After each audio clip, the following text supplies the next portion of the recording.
Ladies and gentlemen, welcome to the Registered Ranching Podcast, where cows, some ranching stories, and a little bit of humor all come together. Thanks for tuning in, episode number 82. For the first time since February, we bring back Mr. Donnell Brown, fifth generation of the R.A. Brown Ranch, and I get to call him Pops, Dad, all the good things. Pops? When have you ever called me Pops? Mostly just when I'm mad. Like, come on, Pops. I think that's it. Or when you do something that like when you leave your flashlight on your phone. Yeah. That's like Come a on, Pops deal. Oh, yeah, okay. that's not mad, more just like Most people now know me as Tucker Brown's dad. No, they don't. Yes, they do. I'm going to start putting that on name tags. You already do. Yes, I do. You already do. How many days are we away from bull sale? Holy cow, we're almost there. I mean, Almost. less than 60 days. Less than 60. Yeah. Hey, Siri, how many days until October 13th? 57 days. 57 days, all right. October 13th will be the Angus female sale and the horse sale, where we're going to disperse mom and dad's mares. That's right. Foals. I did hear this could be the last October horse sale. That's what I heard the other day, too. I mean, we've made the March horse sale such a big event. Mainly, for 52 years, we've sold weanlings on the second Wednesday or Tuesday of October. Yep. And, with sadly losing mom and dad here in the past year, here's the neat story. In 2012, when mom and dad decided to pass the ranch on to our generation in such a selfless and loving way, they gave the land, they gave the equipment, they gave the home, they gave the facilities, the barns, and all the cattle. And they were going to give the horses, and we went, no, y'all keep the mares, because this is what, we want to see you excited to get up in the morning and go check on your mares and foals. And that was that. So they've kept them. There are 6 mares and their foals that'll be selling on Tuesday, the evening of Tuesday, October 13th, right after the Angus female sale. Their foals and their mares.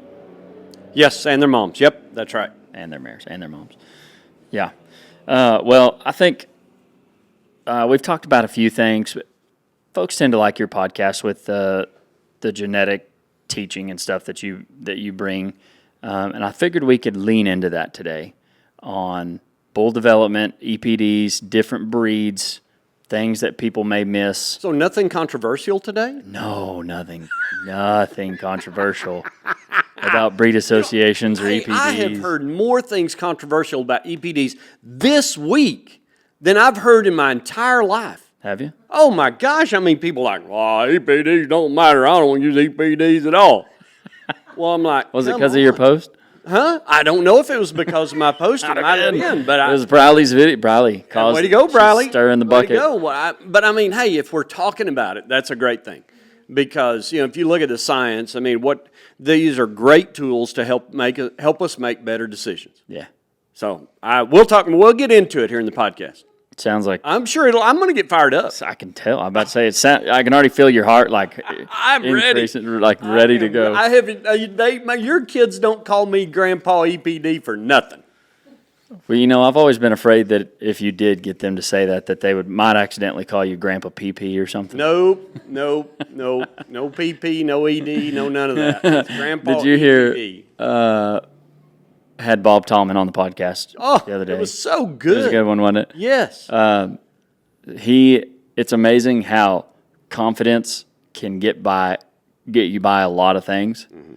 And Bob, obviously, incredibly confident in the things that he says.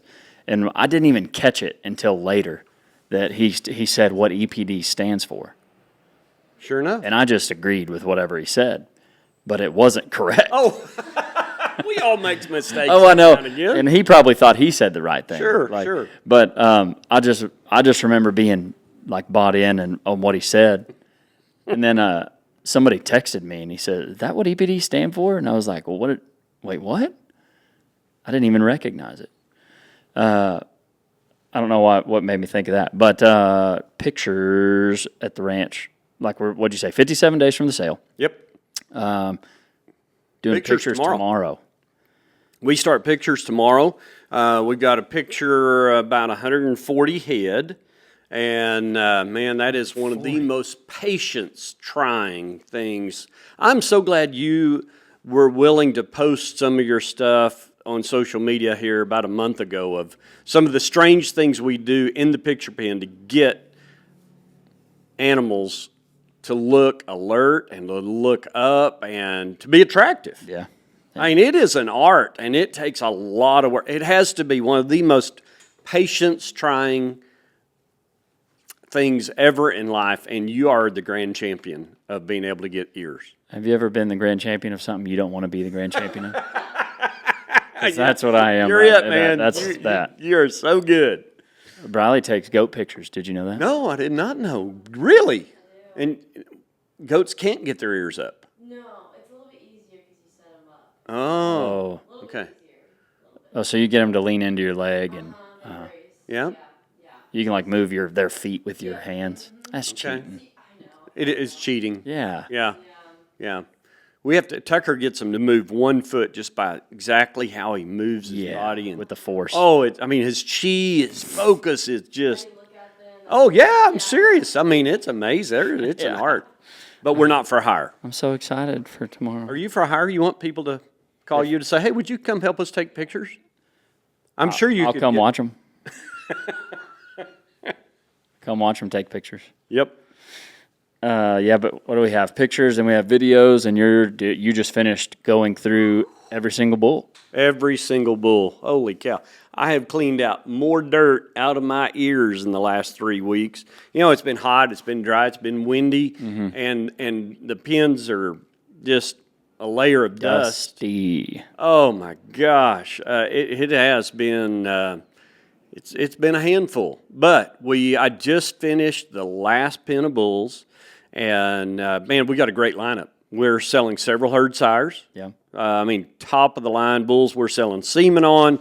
The best set of bulls we've ever had overall, and the best set of red Angus bulls I've ever seen anywhere, anytime. Wow. I mean, I've got a new bull called Red Wave, $35,000 profit. I mean, the highest proven sire last year was $26,000 profit. This one's $35,000. And I've got a black red that's $39,000 profit called Game Changer, and he is a game changer. His mother was the highest selling female in March. In fact, the highest selling female we've ever had on our place. And you know, thankfully went to Chase the Ranch. They're going to make more of them in our cooperator program and bring them right back to us. But yeah, Game Changer special. He is really cool. But what's neat is, you know, they've got the look and they also have the numbers. And putting both of those together is to me the real answer. And we'll talk more about it here in the podcast. But you know, I don't think we can just do it on looks. I don't think we can just do it on paper. It takes the combination of the two to get the full meal deal. Well, you can do it on just one of those. You can. You can't do the best job. Right. By just using one without the other. Yeah. Agreed. Well, it's frustrating that it's like, here's something that can make you better. It feels like you're supposed to be on one team or the other. Yeah, people are choosing sides on this deal, and I'm on both sides because I'm like, hey, let's just make the best cattle we can and use all the tools we can to make the best decision. Will you describe what you do when you go through every single bull? We're selling 800 bulls a year, and you look at each one of them individually before the sale as you're setting sale order. What does that look like? Okay. Yeah, so I have a spreadsheet, and on that spreadsheet, I score docility, I score size, I score muscle, length, volume, style, foot angle front, foot angle rear, claw front and back, and then I make a variety of notes in addition. But those are the things I score every animal. And then we turn in those docility scores and the claw scores to the different breed associations. And in fact, I leave at 3 o'clock in the morning to go to the Angus Imagine conference in Kansas City because one of the things they haven't wanted they've required us to turn foot claw scores in and docility scores at yearling time is the only time we can submit them. And I'm like, I guess that needs to be a multi-measure situation where we measure it multiple times, gets us more accuracy. Yeah. And so we need to measure it more times, and we need to measure it more than just one time at a year of age, because when I'm keeping them in contemporary group all the way through, here we are almost 18 months old, I get more variation. And variation is our friend. Variation is how we make faster genetic progress by finding the outliers, the ones that are unique, the ones that are unique in the favorable way that we're looking for. So that's why I'm going to really encourage and talk to all the people at Angus Genetics Incorporated and all the breed associations. So let's get these data points in to where we have more tools. I was visiting with the winningest livestock judging team coach, collegiate coach of all time today. Of all time. I did not know they held that 6 national position. championships. Wow. Yep, Dr. Ryan Rathman. They had their team out practicing today, and got to spend some time with them here during lunch. We had a really good brainstorming session. We were talking about teat and udder and claw. And because what I shared with them, well, they were like, well, why don't we just cull the bad ones? I hear a lot of people say, let's just cull the bad ones. Well, that's a start. But because in the commercial world, those traits are what we call threshold traits. Meaning, as long as it's acceptable and the calf can nurse and the calf can walk, then we're okay. And you call that a threshold? Threshold, trait. Meaning, Yep. like the threshold going into your house. As long as we get to that level, as long as we're up to that level, we're okay. Once we cross that threshold, we have a problem. With EPDs, we're able to measure the entire population from best to worst. And therefore, we can make mating decisions and selection decisions of ones that are significantly on the better end. And with that, we produce a whole lot fewer, maybe none, if very few, if any, on the bad end. Because then you can get away from that threshold. We're moving away from the threshold. Where if we don't have selection for the favorable, then you're always going to keep culling off the bottom end and really not changing the average very much, changing the whole population. So we need to identify the best ones and mass multiply the best cattle using these tools like EPDs to help make the best decisions possible. Well, I want to... Okay, yeah. How do you score docility? Docility getting more important all the time with the average age of the rancher going up. I've never had a customer ask for an ugly one, and I've only had 2 customers ask for wild ones. They asked for wild. They did, because their cows are so darn wild, they wanted a bull that would keep up with them. All right. Okay. I'm glad that I don't have to work their cattle. Yeah. And they wanted them really cheap. And I was willing to sell them really cheap because they had a really bad attitude. You know, in all the work we do, 600 bulls, in the last 3 weeks, I did find one bull with an undesirable disposition. He's not going in our sale. All right, I found bulls that didn't have good enough feet. They are not going in our sale. I mean, we culled on these bulls pretty hard on this look here the last 3 weeks as we prepare for the sale. But as far as measuring docility, I go to painstaking effort to measure docility. A lot of people, I'll tell you what a lot of people do is they use chute-exit scores. Okay? So how fast the bull leaves the chute while they're doing something else with it, and rank them 1 to 6. 1 being the most tame, and 6 means he turns around and comes and hooks you at the chute side. Okay.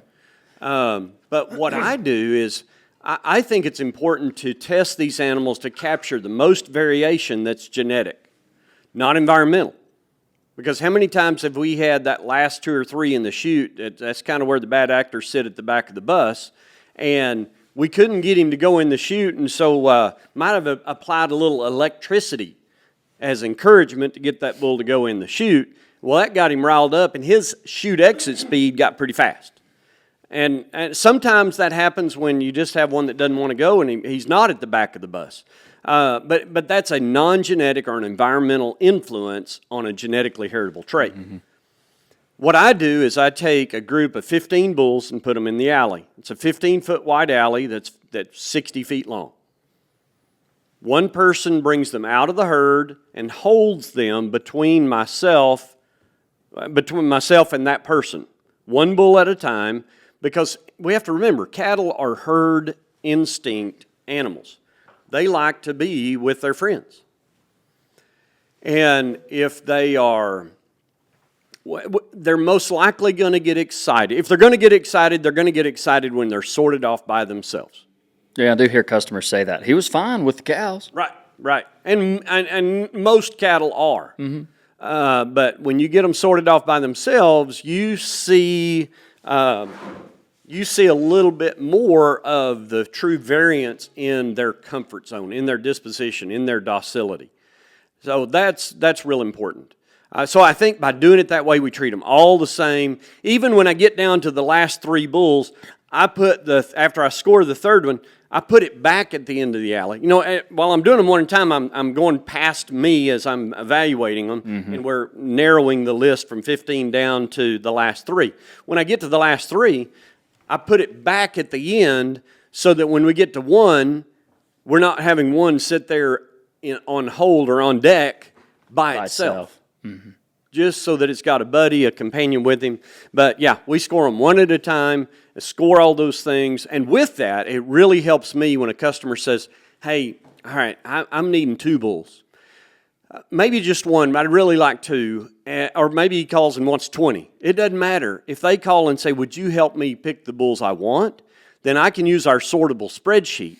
And I can sort up and find the kind of bulls. All right, yeah, absolutely. What are you looking for genetically? What do you want them to look like? Some, I want great big frames. Some, I'd like them more conservative, more Goldilocks size.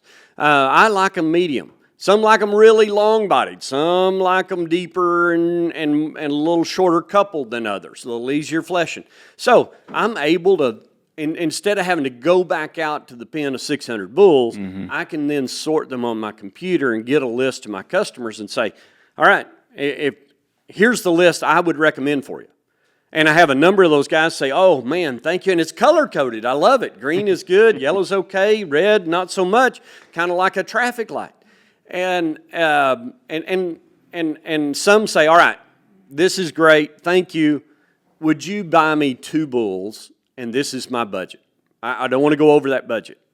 Absolutely. We do that for a number of people. You've handled a number of those bids through the years. Oh, yeah. And we make sure that we treat people the way we want to be treated. And if they have a budget of, let's say, $9,000, okay? Well, if we can get the bull bought for $7,500, that's what we're going to do. We're not going to dare spend over a penny more than what they gave us. And if we can get them bought cheaper, I've bought over 100 bulls for one particular customer, never been to my place yet. Yep. And I've seen him over 10 years, 8 of the 10 years, I was able to get them bought under his budget. And I'm not saying he had the most elaborate budget. His budget was above average, but I was able to get him the quality of bulls he wanted. 8 out of the 10 years, I was able to save him money in the process, and he loved it. So, it's about customer service. We want to help make it easy to get the cattle that they want. And some want us to, I have some that say, just get me a list. Some that want to do it all themselves, and I'm all for that. We got the videos up 2 weeks ahead of the sale, the catalog, the spreadsheet. They come and look day or two in advance and look through all the bulls. So there's a lot of different, ways. And I've got some bull guys that say, I'm not as comfortable buying at auction, but I'm going to be at the sale. Would you buy bulls for me? I'm like, absolutely. Just make sure you don't bid 2, because I don't want to buy 2 and you buy 2. Uh-huh. So anyway, it's worked out great. I love doing that for customers. On the docility score, can you go through 1 through 5, how you grade those? I really got off track, didn't I? Well, your question was about docility. Now, Mr. Tallman, I need you. Okay, back to your question on docility. Yes, I score them 1 to 6. And I've been scolded by a number of people that my scoring is too strict. But that's okay, because I'm capturing variation. Because again, disposition, it's a threshold trait. As long as it's acceptable, it's okay. But I'm selecting, I score them 1 through 6, 1 being most gentle, most docile, 6 being a man-eater. Okay? The man-eaters do not get, they get a one-way ticket away from the ranch. We usually enjoy them at McDonald's. So a 1, as I bring them out and hold them between one other person and myself, the bull that just stands there and like chewing his cud, totally comfortable, doesn't move, that's a 1. A bull that's comfortable but walks around a little bit, still extremely tame, but walks around a little bit instead of standing there, that's a 2. Now I've got a good Bill Tucker from Virginia. You're going to go see Bill here before too long. You're speaking at what? At the something Angus in Virginia? Field Day. Angus Field Day in Virginia, yeah.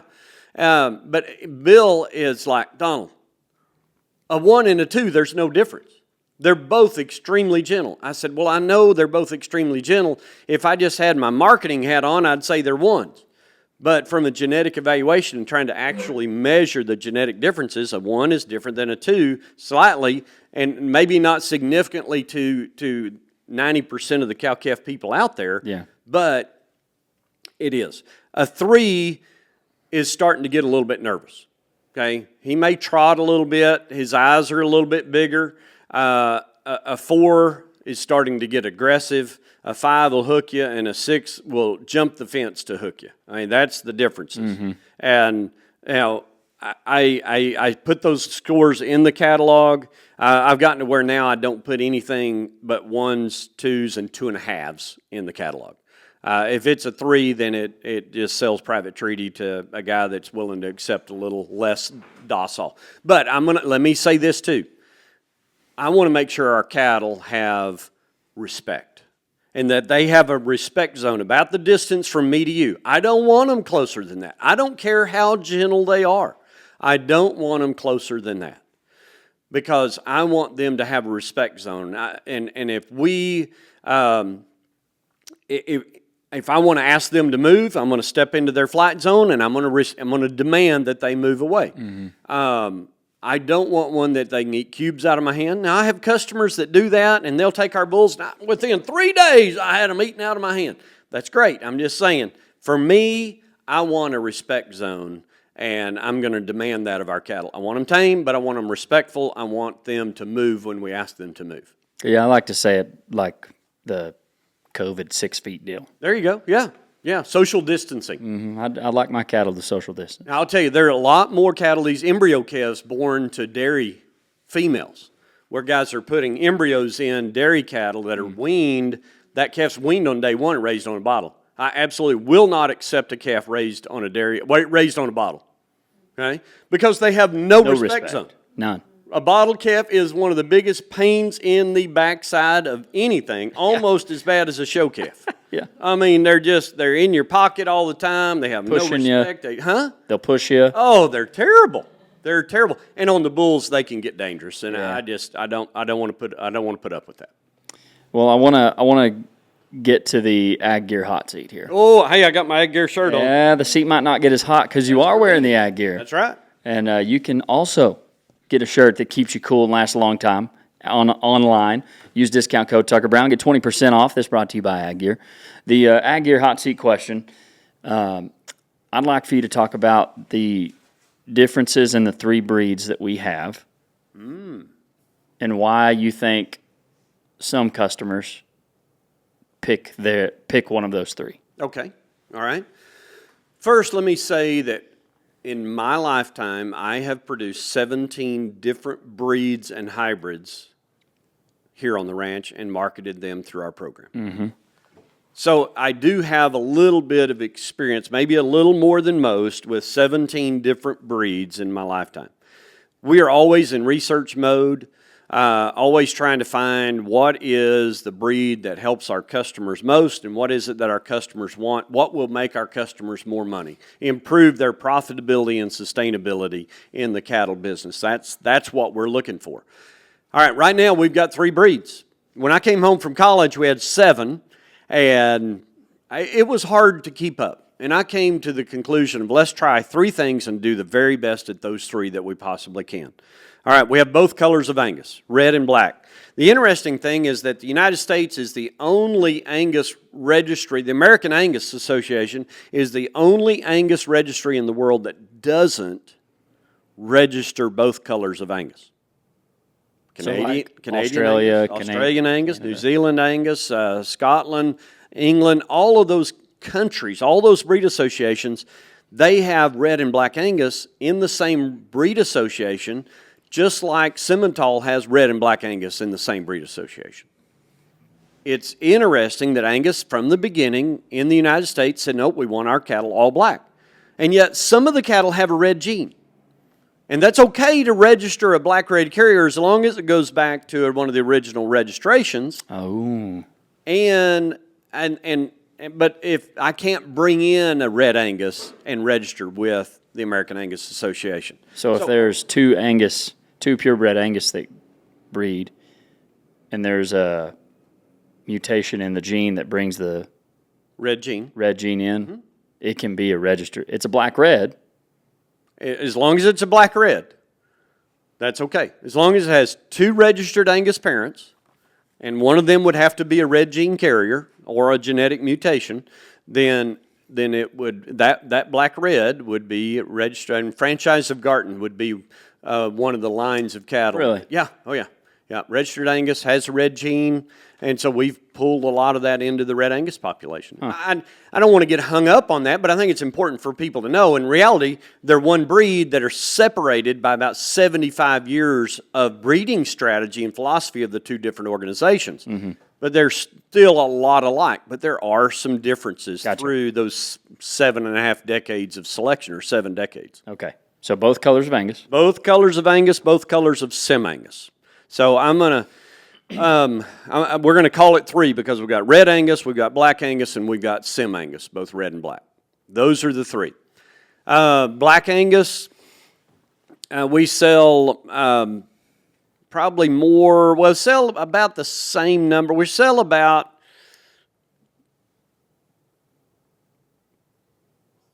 40%, 40 to 45% Angus, 40 to 45% red Angus, and then 10, 15%, 20% SimAngus is kind of what our numbers are. And we're going to ebb and flow that as the market says what we should produce, what our customers want and need the most. Black Angus has done an amazing job in changing the genetics of those cattle. Because, Tucker, when I was growing up, Angus cattle were small Cavanese cattle without much performance. Didn't have a lot of muscle, didn't have a lot of size. A little different today. It is a lot different today. Because of EPDs, they've been able to make selection, and because they use a lot of artificial insemination and embryo transfer, so they mass multiply these outlier animals. And some do it just on looks, some do it on the numbers, but they're mass multiplying the desired product for their program and making faster genetic progress. Imagine if the thoroughbred business did that. Oh my goodness! Do you remember what was that stallion, that stud we went to in Louisville or near Louisville? Yeah. They have to have the mare has to be on the place where the stallion is to breed. No frozen semen, no fresh semen, Nothing. None of that. It just blows my mind of why inhibit the ability to make better livestock. That's what I love about being a cattle breeder. Let's make it. We can do it. We can if that semen is available. If the owner decides to sell some of their genes, we can use it and mass multiply it through advanced reproductive technologies of AI, embryo transfer, and in vitro fertilization. And Angus has done a good job of that. Angus has done a fabulous job of that, absolutely. And with that, they've kept amazing calving in the cattle for the most part. And I'm talking breed trends, all right? There's outliers, there's variation within the breed, but they're great calving, amazing growth. Now the highest yearling weight growth cattle in the nation. More than the big continentals of Simmental and Charolais. They have more growth to a year of age and amazing marbling. So it's growth, carcass, calving that Angus is doing amazing with. Now, there's a downside to that. The downside is we end up with cows that are bigger. In fact, the U.S. Meat Animal Research Center at Clay Center, Nebraska, where I serve on an advisory board for, have now done research that shows that Black Angus is now the largest mature-sized cow breed. Like the biggest weight. The biggest weight, the most mature weight of any breed of beef cow in the United States. On the average. Now, again, there's variation. Of course. But that's the challenging part. I mean, they're winning a home run on live calves born, grow fast, and do an amazing job in the feed yard and hang up an amazing carcass. I think where Red Angus really excels is in some of the areas where Black Angus hasn't put as much selection pressure on. Where Red Angus really excels in the maternal function of the cow. The more conservative sized cow that stays in better body condition, that breeds back year after year on a more consistent basis, early basis, producing more pounds of calf in her lifetime. That is, and man, such an important trait. It may not be such a sexy trait as what Angus is doing with traits that are more highly heritable, but my gosh, talk about the economic relevance, the importance of that trait to the profitability of cow-calf producers. And we have to remember, I love feed yards and I love packing plants. I can't say I'm in love with them, but they are an important part of our business. I'll tell you who I go to bat for, and that's the commercial cowman. That's the guy that writes our paycheck. Yep. That's the people that for 131 years have kept our family in business. And we've got to make sure that we take care of them with cows that stay and steers that pay. And I'm going to say that Red Angus has done a great job on the cows that stay side of things. Angus more so on the steers that pay. And we're blending the two together and have since 1997. Bradley, how many years is that? Since 1997, 29 years if my math is right. Is that close to right? All right. 29 years we've been blending the best of both colors of Angus together. And that Game Changer bull that's going to be the leadoff black-red bull in the sale, the highest dollar profit bull in the sale at $39,000. I mean, I can take... It's amazing what I can do with him to breed a cow that's in the bottom 10% for the all-purpose index of dollar profit and make it above average. I mean, that's how big a game changer he really is. Now, for someone who may not use dollar profit or know what that is, because you don't see that on a Angus EPD. That's fair. Set. Yep. So it'd be similar to combined value, dollar C. Yeah. It'd be similar in Red Angus to the ProS, Profitability and Sustainability Index. In Simmental, it'd be All-Purpose Index, API. It's an all-purpose index in the dollar profit database, which is a third-party genetic database that we use. It's kind of like going to a doctor for a second opinion. It gives us another set of numbers on a huge set of a large population of cattle that are very precisely measured, because it is primarily people that they're in the cattle business for a living and not a hobby.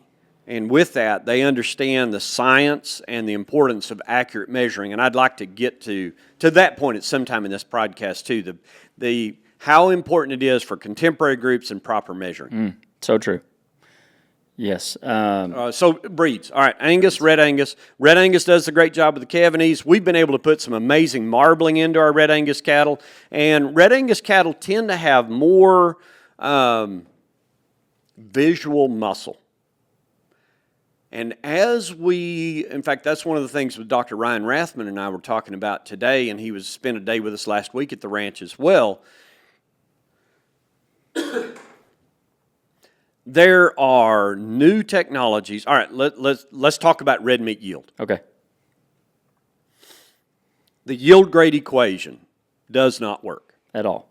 It does not work. What was the number we heard the other day? Like 3%? 3%. Ribeye area. Okay. Oh, that's what it was. We calculate and we measure, we do ultrasound and we measure ribeye as an estimate of how much red meat's in the whole carcass. It's 3% accuracy. Can you put that together?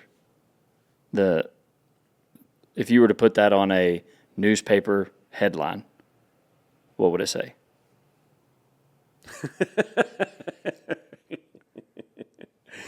Oh, my goodness.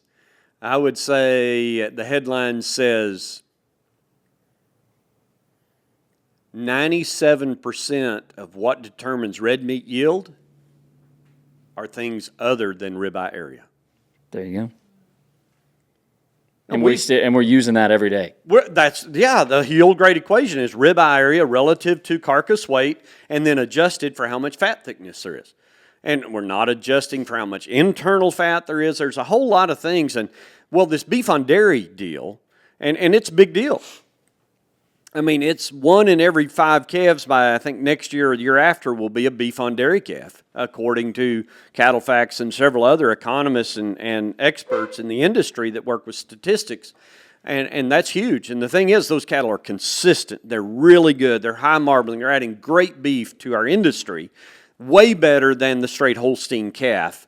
Because sex semen made that available because the dairy could use their very best females to breed with sex female semen to make their replacements. And then instead of getting these cull steers, well, now they can use beef semen on those dairy to make way better beef carcasses that grow fast. Well, you and I saw that big group when we were in Cheyenne. I mean, did anybody guess what breed they were? You put that up on social media. Only people who worked for Leachman. Only people who knew what they were. Well, there were a lot of people. There were a number of people that did say Angus Jersey cross, which is mostly correct. I mean, there were some Holstein crosses. Partly too. correct. Yep. Holstein and Jersey. But the ones we took, I think, were Jersey. They weren't Angus crosses. They were stabilizer. Yeah, those were. Which has Angus in it. It is. It's Angus Continental Cross. That's right. Mm-hmm. Yeah. So they were partly right, but yeah, the people who worked for Leachman were. They knew what they were. They knew what they were. Yeah. Yeah, they recognized the feed yard they were in. Yeah. And knew we were there. But bottom line is, dairy cattle are not known for red meat yield. They're skinnier. They don't have the muscle that beef cattle have because they've been bred to produce milk, not to produce beef. Milk was much more important to their bottom line. So by adding beef genetics to that to make it a hybrid has really improved that. And man, they're selecting the very top end. Now, for the first few years, they were just taking any semen that a person would sell them cheap out of their semen tank. So a lot of people cleaned out their semen tanks. Selling them to dairies. But now dairies are wised up and go, if I use better genetics, those cattle are worth a whole lot more. And there are several of these dairy companies and all these AI studs are buying these bulls and even these semen companies buying their own Angus and SimAngus herds to make terminal cross Angus and SimAngus bulls to go into the dairy business. So that's working great. I say all that to say the lack of red meat yield in the beef on dairy crosses has made these packers wake up and go, oh my gosh, not every carcass yields the same amount of red meat, but I'm paying the same thing for the carcass by the pound, but part of it I sell as ground beef and part of it I sell as prime ribeye. The prime ribeye is worth a whole lot more than that fat that I cut off and put with cull cow meat to make hamburger. And so if they can get more red meat yield off of that carcass, they're going to pay more for it. And so for 3 years, we've had a Sizar system, which uses millimeter radar to measure the outside of the animal, 3-dimensional image, and now some of those are in packing plants in research mode. I say all that to say the yield grade equation is out the door. Ignore it. Red meat yield, and the scientists, Dr. Ryan Rathman, Dr. Dale Warner, Dr. Blake Foraker at Texas Tech. I listened to when I was giving a talk at Veterinary Consultants last week in Amarillo. Dr. Ty Lawrence was there. He's a part of that project as well, where they're figuring out a better way to measure red meat yield. So that's on the horizon. That's coming. Right now, we don't know what the equation is. I'm going to say my best indicator right now is let's look at visual muscle mass. Because we see some cattle that have big ribeyes but are shaped like a canoe.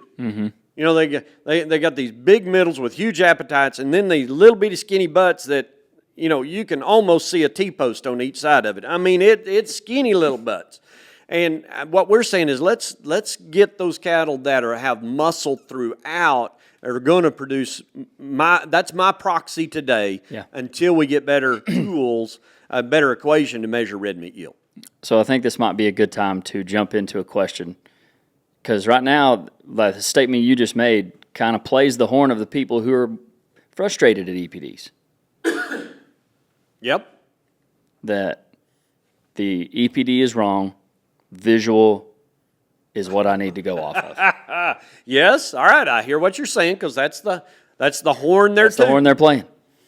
But I think really we're on the same team. We're just bringing it. We're saying it separately. We're saying it differently, because what you're saying is that the data is not accurate, so the EPD is not worth. That's right. Is not. That's right. Worth using. And I'm not sure that it was ever right, but it's definitely not right today. It was built designed in the late 50s, early 60s, when the cattle's finished weight was lighter than the carcass weights today. I mean, they were half the size. Yeah.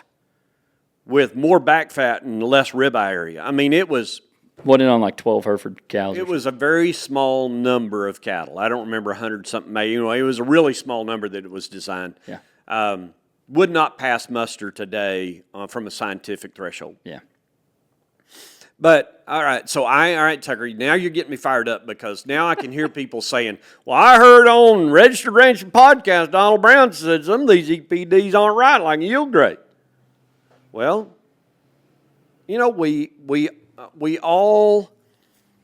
using the best science we can. Here's the hot seat. Now you're All right, now I'm you're getting in the hot seat for sure. Okay, because, all right, accuracy is key. EPDs and indexes will move you in the direction that those EPDs that you select for. Mm-hmm. And if you don't select for them, then you're going to stay more middle of the road.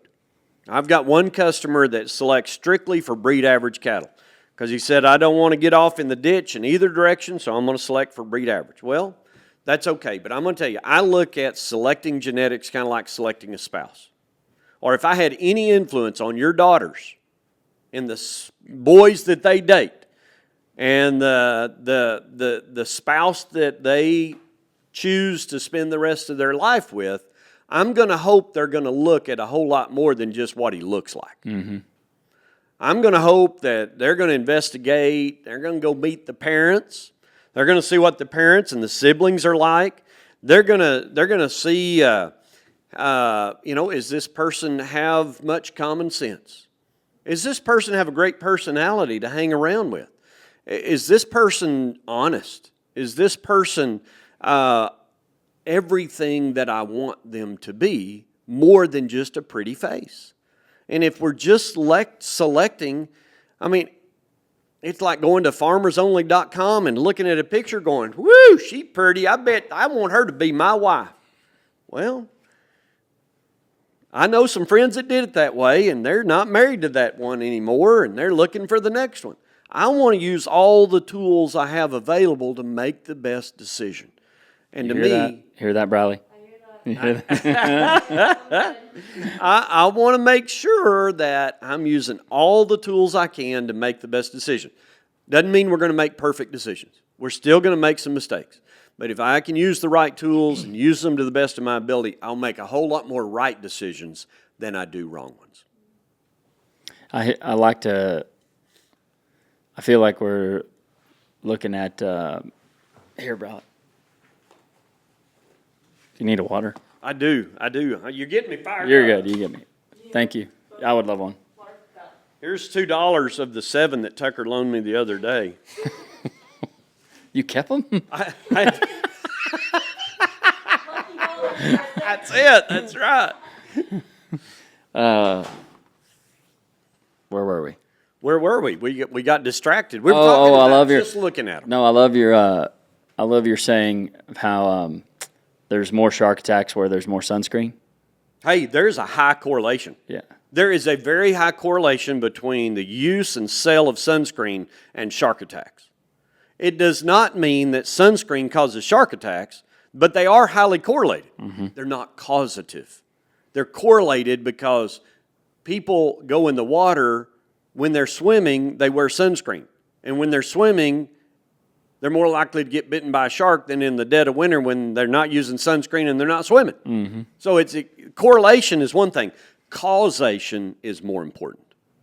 we look at a lot of correlations. We just have to know that is it circumstance or is it causation?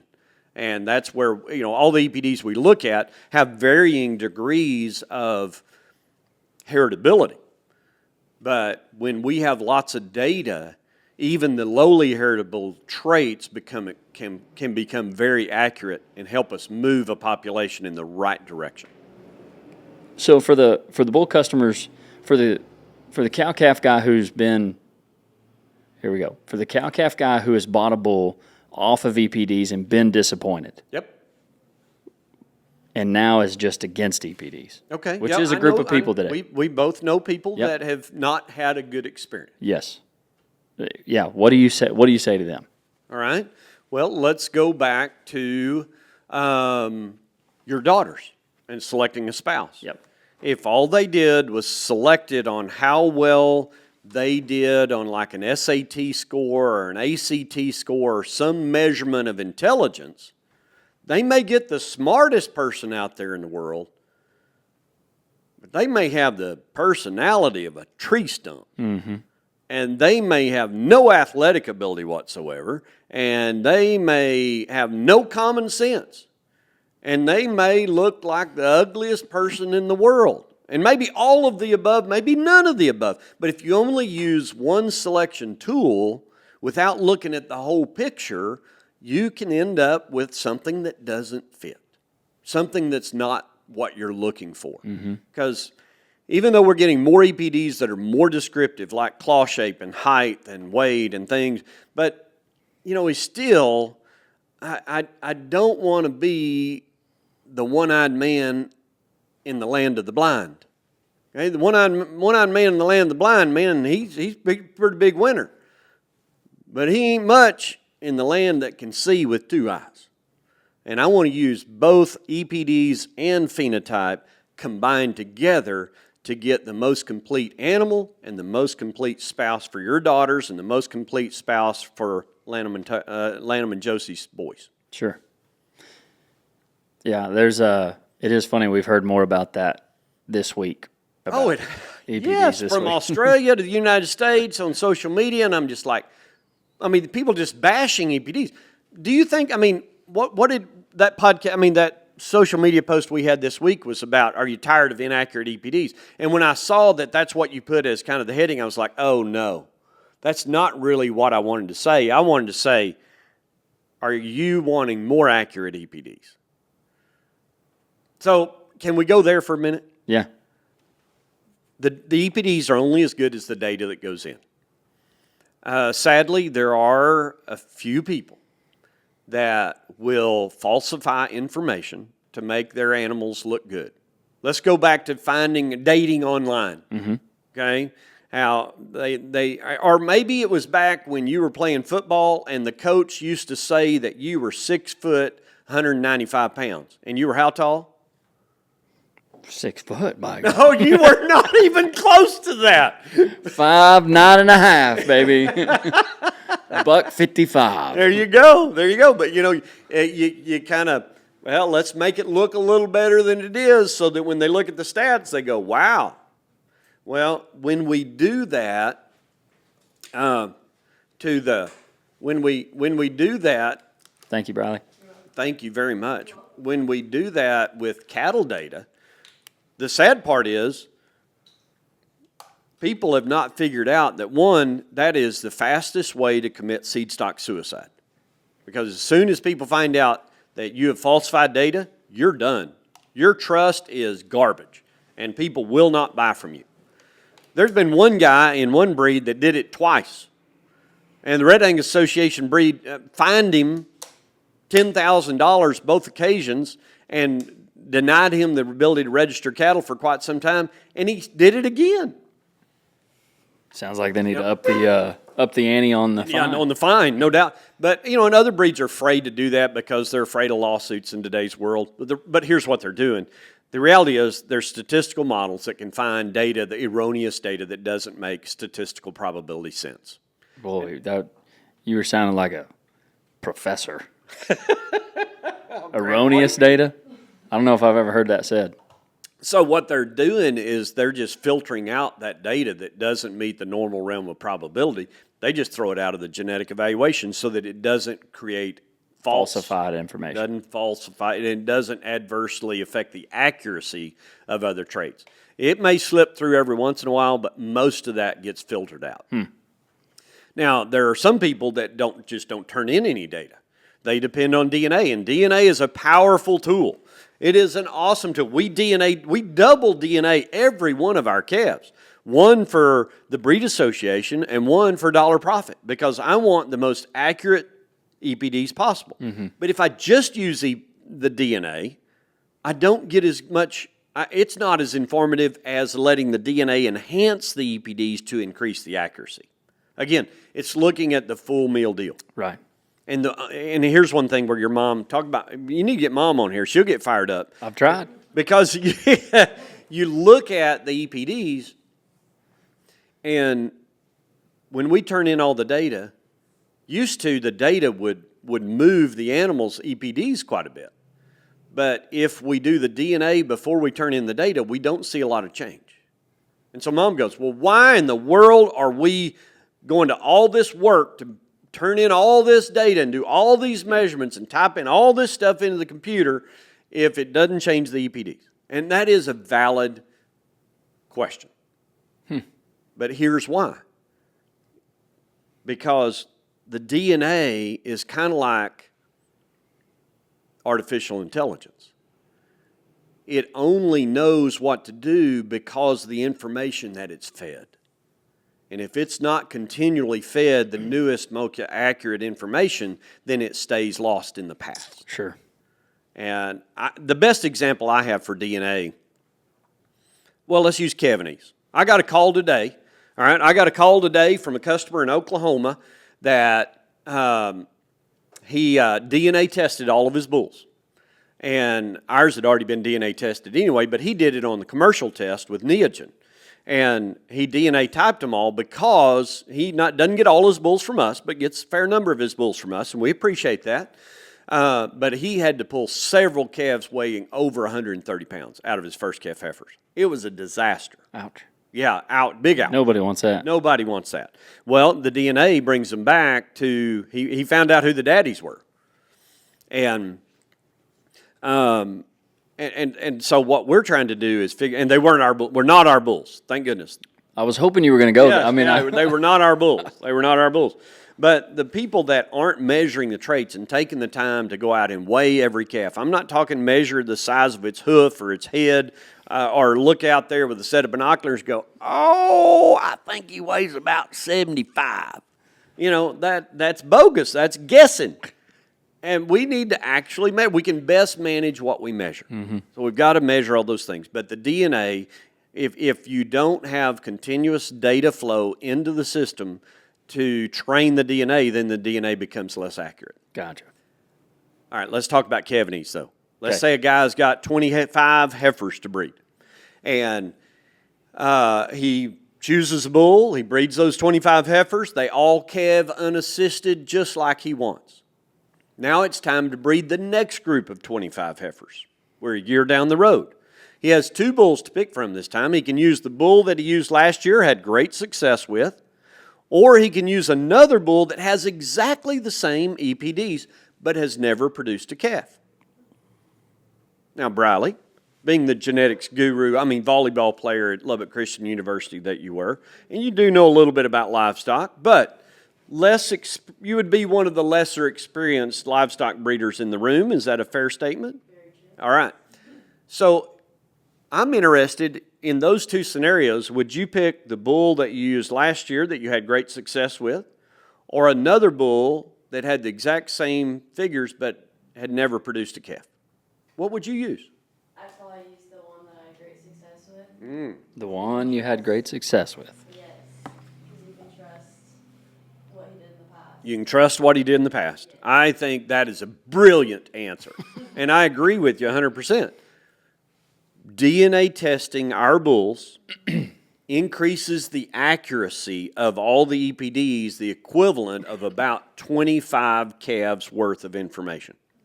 And now, is that a lot of information? That is a lot of information. You can never get that information from a cow. Well, a cow, I mean, she's going to produce 10 or 12 calves in her lifetime, and now we're talking more than double what the average cow can do in her lifetime. Increasing the accuracy, it's more valuable to us on cows than it is on bulls. But I can get one whole breeding season's worth of information and increased accuracy just by DNA. And that's why we double DNA all of our bulls, because we want to provide a proven, as high accuracy animal out there as we can. So that you don't get the call that said, well, your Cavanese bulls gave me 130-pound. The thing I hate worse than pulling a calf is getting a call from a customer that had to. And that guy was not happy today. But thankfully, he was glad that they weren't any of our bulls. It turned out to be a good call. Yeah. I feel like, so did we touch where you wanted to there? Yep. But I still hadn't talked about the 3 breeds. I know, that's why I was trying to go back to which rabbit holes we went down. I was trying to go back. Because we're still in the Ag Gear hot seat.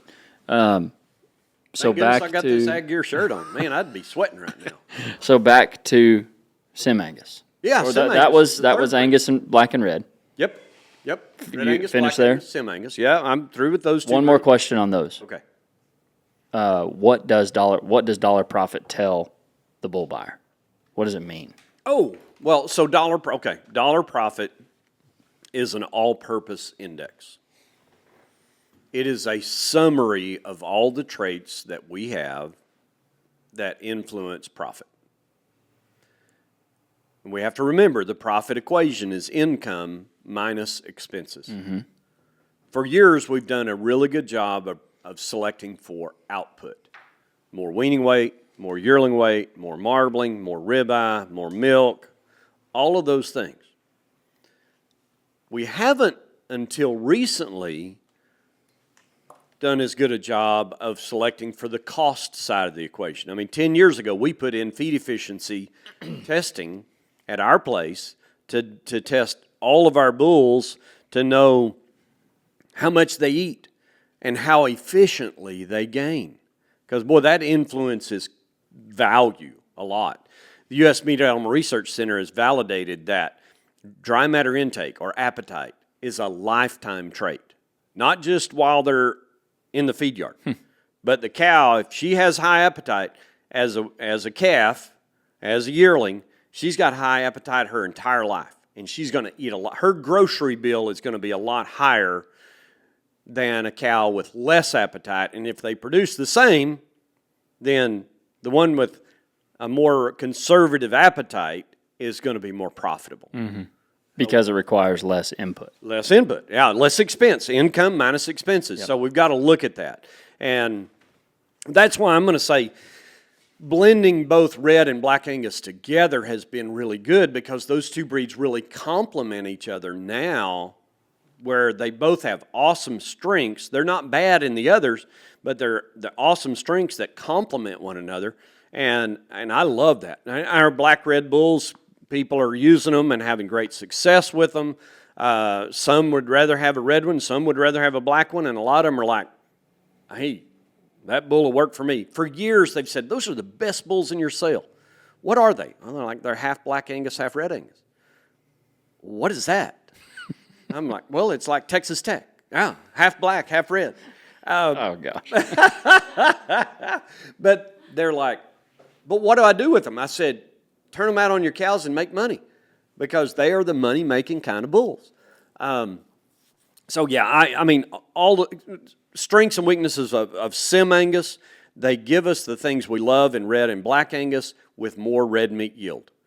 More muscle, more early weaning growth, and to me, maybe the most valuable thing that I think our whole industry has somewhat forgotten, and that is that heterosis, or hybrid vigor, whatever you want to call it, they mean the same thing, is one of the most valuable things we can use to increase profit.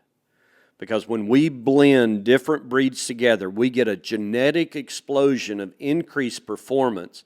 But more importantly, it improves the traits that are lowest in heritability and therefore hardest to select for.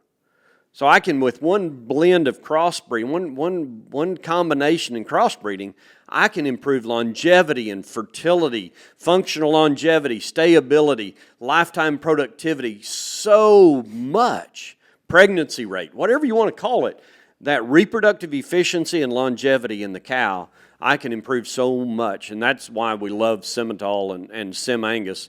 I believe that when the red meat yield equation comes, that we're going to see a lot more value in the continental side of cattle back in on top of black and red Angus to improve red meat yield and benefit from heterosis. Was that it for the hot seat? No, I got one more thing. Because I'm going to say one of the reasons, I mean, for years and years and years and decades, people, the scientists have said use crossbred cows, crossbred cows, crossbred cows. Because of that enhanced longevity and fertility of the hybrid female. There's hybrid corn, there's hybrid wheat, there's hybrid sorghum, there's hybrid, all kinds of plants and animals. Nearly all chickens and hogs are hybrids, because the system works. Angus has done such a phenomenal job with certified Angus beef in marketing the product and making genetic progress faster than most any other breed because they've got a large population, they multiply them rapidly, they identify the very best cattle and mass multiply them using advanced reproductive technologies. So they're on top of the world right now, and Red Angus is riding their coattails right along with them. But, man, a little bit of hybrid vigor, it's kind of like, I like to look at it this way. One of the reasons they haven't, for decades, they didn't tell us to use hybrid bulls is because we didn't have a way to measure EPDs on hybrids.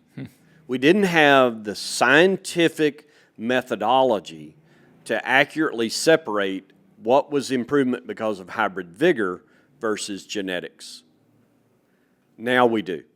And Dollar Profit does the best job of any database I know out there. IGS is another great database that captures the value of heterosis and can measure hybrid animals and multi-breed across breeds. I think we're going to see more of that.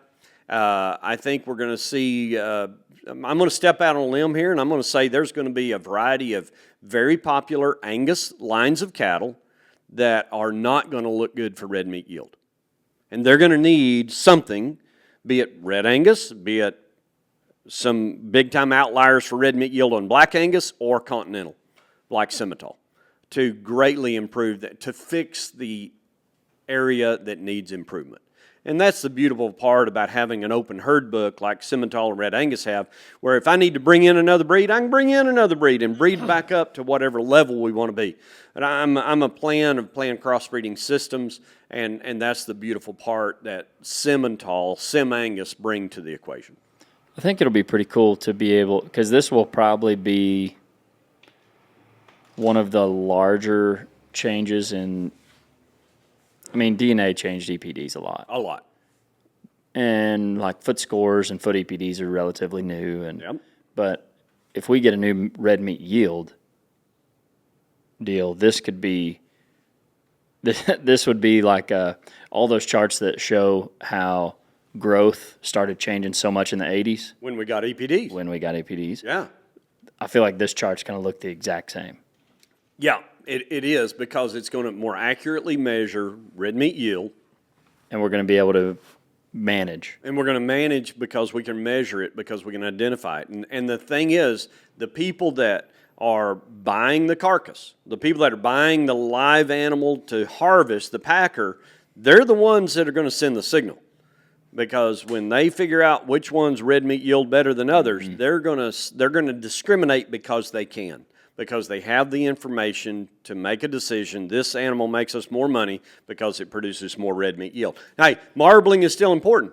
I mean, a pound of gold is still worth a whole lot more than a pound of lead, as my friend Mark Gardner would say. I mean, prime is where the premiums are. Marbling is where the money is. And we still need to produce more prime. We're at 5 times more prime today than we were just maybe 15, 16 years ago. It is unreal. Last week, we were at almost 16% prime. Last week? Last week, industry-wide, we're almost 16% prime industry-wide. And between 15 and 20 years ago, it was 3.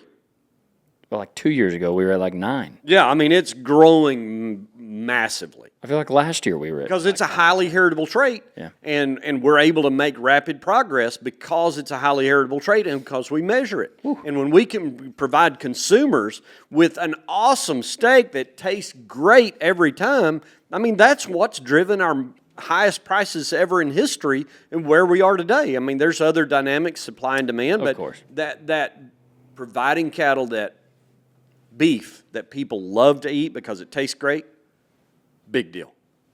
Yeah, that's kind of the that is a big deal. I always felt bad for the maybe not felt bad, but for the hog industry whenever they just lost their consumer, and that no matter how well they lost the marbling, They did. They lost taste. lost the taste, It and was then all about production, and they lost the taste. And can't lose sight and on there's it. still I mean, chicken. Yeah, you can add flavor to it. It's a lowest cost of production. It's the lowest price protein out there. Chicken and fish, but pigs, they lost the flavor battle, and thank goodness that the beef industry, and I'm going to give a lot of credit to certified Angus beef. Yeah. That we have made cattle a whole lot better from a genetic standpoint for quality eating experience. Okay, well that was the Ag Gear hot seat. Oh, thank God! You made it out. About to burn me up. Yep. Go online. Use discount code Tucker Brown. That's all caps, no space. Tucker Brown. Get 20% off your Ag Gear shirts, Ag Gear clothing, because they got more than just shirts. Okay. What else do you like from Ag Gear? I like Do they the have jackets. underwear? They do have Oh, underwear. jackets. They do have underwear? Really? I had no idea. Learn something new every day. All right. Are they cool? This ought to be relative. I'd like them. Okay. Yeah. This ought to be a little shorter than the Ag Gear hot seat, I think. This one's brought to you by Fenolio boots. These are the boots that boots I've been wearing for over a year now, Those are and I wasn't pushing them for like 8 months because I wanted to wear those boots and see how long they lasted, and they're great. I love Fenolio boots now. I love the people at Fenolio boots. You can find them at the stockyards or buy them online. Use discount code. Guess what? Tucker Brown, all caps, no space. Get your discount. So the Fenolio boot. What would you give the boot? Kick out in breeding bulls. What would in I the kick process of breeding bulls or the industry as a whole. What would I kick out? I would kick out bad feet. Bad feet. I would kick out bad feet. And I'm gonna give a little ammunition to these EPD haters out there. Okay. Because the industry, I'm going to say in the last 15 years, has made a lot of improvement in the traits that we had.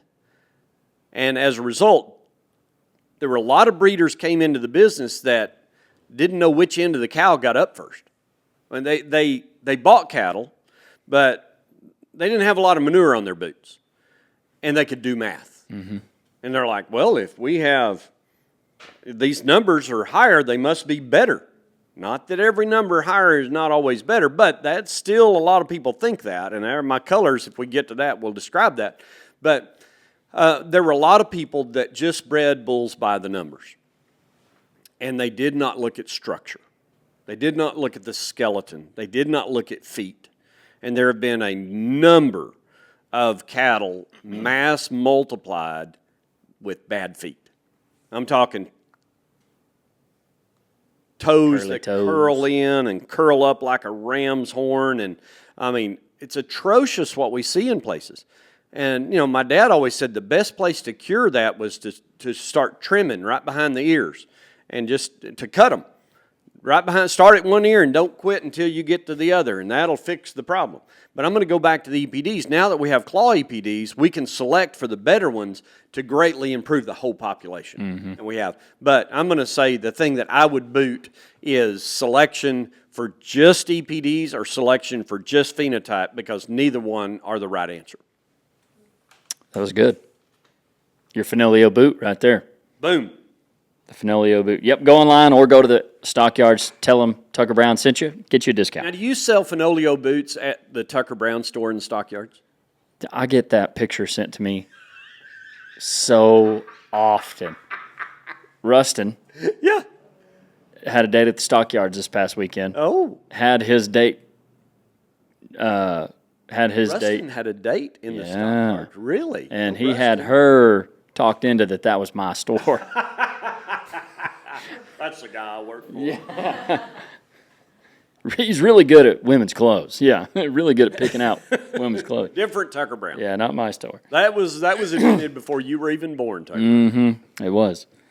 Okay.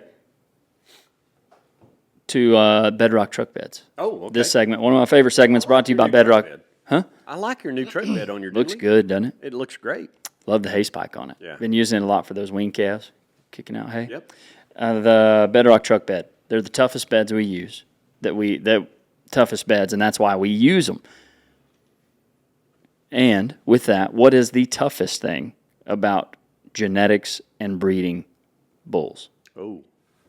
What is the toughest thing? Yep. The Bedrock toughest thing. The bedrock toughest thing about breeding bulls. Breeding seed stock cattle. Breeding about making better genetics. I'm going to start by what are the good things. The good things are that value-based marketing has helped us a lot because now, used to when fat cattle and coming out of the feed yard were sold on the average. And fat cattle buyer would go out in and get in the pickup with the general manager of the feed yard. And I mean, just like Matthew Turney, all right, that's our foreman now. You know, for 9 years he was at Cactus Feeder, 75,000 head yard. The last 5 of those as general manager of that feed yard. That experience has been great here, by the way. Oh, yeah. But he would get in the pickup with the buyer. The buyer would get in the pickup with him. They would drive around this 75,000 or 100,000, however many head yard, and they go, okay, this pen, I've got 10 pens that are ready for sale right now. Here are the 10 on the show list. And there's this one pen of really good cattle, and there's this pen of junk, just junk. 30 years ago, 20 years ago, the feed yard buyer would say, okay, I'm going to give you X, like today, $2.30 a pound. And all of them would get the same price. No matter how good the good ones were or how bad the bad ones were, they all brought market price. Well, thank goodness today value-based marketing says the really good ones are worth a whole lot more and the really bad ones are worth a lot less. Because under the selling on the average system, the bad cattle got the premium and the good cattle got the discount, so there was not an incentive to buy better genetics. Literally an incentive to not make. Disincentive. Yeah. a Big disincentive. time. It was about how low can you go? How cheap can you make the sorry ones, and they're going to bring the same price. Not to say that they were as efficient or produced as good, but you got the same price for them. Right. Well, now with value-based marketing, that helps a lot. I'm going to say the bedrock hardest thing about breeding cattle is that there are so many traits Yeah. that are important to the profitability of the entire industry. I feel like I'm in EPDs more than probably a lot of cow-calf guys, Sure. and I still struggle. Like I struggle quite a bit reading Because there's so many. because there's so many. And also different breed associations have different ones. numbers and different, That's right. like a 10 calving ease in Angus does not mean the same thing as a 10 in Simmental or Red. That's right. Exactly. 3 different languages. It is.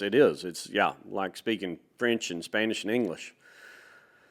And that's the beautiful thing about Dollar Profit is it puts them all in English.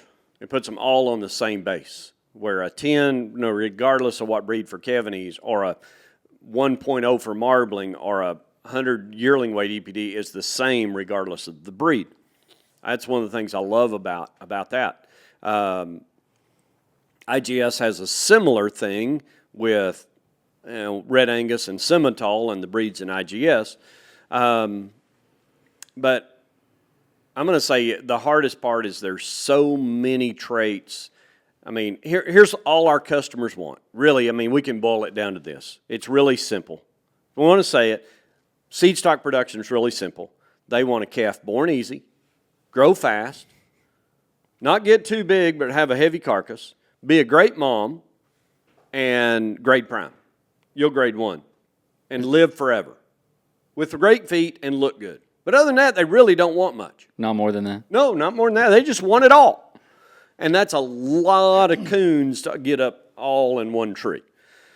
So I think it's just because there's so much. But let me take that and say the beautiful thing is the indexes help summarize that mountain of information into easy to understand segments of the industry. There are maternal indexes, there are terminal indexes, and there's all-purpose indexes. And depending on what you need, those really help a lot to summarize the information. Now, seeing all of that information, are there some that you put more priority on? Oh, absolutely. And some I don't use at all. Yield grade, for example, I don't use at all. Scrotal circumference, I don't use at all. Now, and I'm going to go back because scrotal circumference, we thought we were doing a great thing. And this is a trait that I think a lot of cattle producers put emphasis on, not with the intention of it being helpful, not realizing that the science has proven that it doesn't make a hill of beans difference. Here's the science. The science says the larger the scrotal, the earlier a bull's daughters will reach puberty. Now, we took that and said, okay, well, if they reach puberty earlier, they must get pregnant earlier. Now, which one's more economically relevant? Reaching puberty or getting pregnant? Getting pregnant. That's the economically relevant trait. When they did the research on heifer pregnancy, well, son of a gun, come to find out there was zero correlation in Angus cattle between scrotal circumference and heifer pregnancy. Oh. Zero. Now, if you have Brahman cattle or some later maturing cattle that aren't reaching puberty when we're normally breeding them, that's still a valid trait. If you're raising cattle that aren't Brahman influence, I mean, unless you're selling calf fries by the pound, selecting for scrotal EPD is a waste of time. And I'll argue with anybody about it, or I'll choose to agree to disagree with those that just don't want to die on the sword on that trait. You keep selecting for it, that's fine. But what we will show you is that in heat like we've had this past week, the bigger scrotal bulls tend to have more issues with heat damage to semen because they have so much internal mass compared to the ability to cool those testicles. I mean, that's why they got to be 5 degrees cooler than body temperature. And that's why they extend to and from the body to thermal regulate. Mm-hmm. And if they've got those great big ones, one, we get more damage and more bruising from walking and from trotting, whatever, bouncing between their hocks, and they can't dissipate heat well enough with those great big balls of cowtown. And so, again, it's good intention, but it's not helping us today. So what are some of those EPDs that cow-calf guys might want to put more priority on? I kind of answered that backwards, didn't I? No, I like that because okay. we got to know what to. It might be more important to know what not to look at. Okay. The indexes are the answer. Like the all-purpose index or the maternal index. Dollar M. The terminal index. Uh-huh. Now, calving ease is still important. Calving ease, and that's more important than birth weight. Birth weight is included in it, but the economically relevant trait is that calf born without assistance or not? That's what we want. We want to self-serve on, we do not want to have to help a female give birth. So will this, for a cow-calf guy that has been looking at birth weight, mm-hmm. and if he's looking at calving ease direct, is it possible to have not a large calf, but a bigger calf that still is born easy? Absolutely. And so you can, and that's a great thing. Right. You don't have, you could probably get 20 pounds in there. Start off 20 pounds, 15 pounds a head. You can start off with more pounds at birth. And, some people say, well, are there some traits that we can go to a point of diminishing return? Can we select for too light a birth weight? You want a 40-pound? Well, you remember K808's calf this year had a 33-pound calf. Yeah. All right, she was 5 weeks early. That's really short gestation. Now, that's not the norm, but had that calf been born in 20-degree or below weather, that calf probably wouldn't be with us today. I mean, thankfully, we found it and we got it in. We're able to help it nurse. I mean, that's just too young. Its lungs aren't developed as well as it needs to be. And so, yeah, there's probably a realistic point of diminishing return. Where we want as many pounds as can be born easily without assistance. So, yeah, I mean, birth weight is an indicator trait. It is a part of the Cavanese direct calculation. But man, there's so many good Cavanese cattle in all the breeds we work with today. And what I do is I use the star rating system to help people that aren't as familiar with the EPDs to help them select 4 and 5 star Cavanese bulls, and just don't worry about reading all the math, just count the stars. So if you don't understand the difference between a 17 Cavanese direct and a 10, you can look at the stars and that a 5 star is going to be better than a 1 star. Exactly. Yeah, exactly. So, and you know, people get worried. Well, gosh, I'm breeding these to full grown cows. Should I be worried about Cavanese? Not in the breeds we work with. I mean, you know, there's not been a bull in our program in 20 years that we had to worry about Cavanese on cows. Once they've had that first calf, man, they're on autopilot. Mm-hmm. It's that first one we have to select for that Cavanese. But if you could tell a bull customer, like, hey, your heifer calves, the calves that your heifers have, if you're averaging 60 pounds right now, and you can get them to average 72 and still have no problems, wouldn't everybody take you up on that? That's worth a lot of money. How much was that? 12 pounds? Yeah, 12 and the pounds, market's just figure for easy math, $3. All right, that's an extra $36. It's pretty easy math. With no problems. With no problems. Yeah. But I also have guys that are using Jerseys and Corrienis and Longhorn bulls and Wagyu bulls because they don't want any Cavanese problems. And they are giving up so much pay weight because those cattle don't have the muscle, they don't have the red meat yield, they don't have the growth, and they're gonna get live calves. It's a calf freshener, but a cow freshener, but unless they're raising roping calves for a living, they're going to struggle to bring in the income they could with a red or black Angus that has the Cavanese like that 4 and 5 star Cavanese, and so much more to go along with it. Well, I went off on the rabbit hole there on the Cavanese, sorry. But Cavanese being a economically relevant trait. Absolutely. I think that's where we were. Yeah, and birth weight is an indicator. And the indexes are the traits. So we've got maternal. Maternal would be all-purpose index at Simmental and Red Angus at Simmental and SimAngus is it's a maternally focused all-purpose index. So there's one that's all-purpose. Let's start with all-purpose. All-purpose is conception, weaning, onto the feed yard, calves sold on a value-based grid, and you keep your own replacement heifers to go back as cows in the cow herd. Okay? All the full meal deal, the whole gauntlet. You're going to all extremes to do everything that we do in the cattle business. That selecting for a high all-purpose like a combined value in Angus, a Pro S in Red Angus, or a all-purpose index in Simmental. Those are the all-purpose full meal deal. Now, we have guys that don't keep any replacement heifers. So what they need is a terminal index.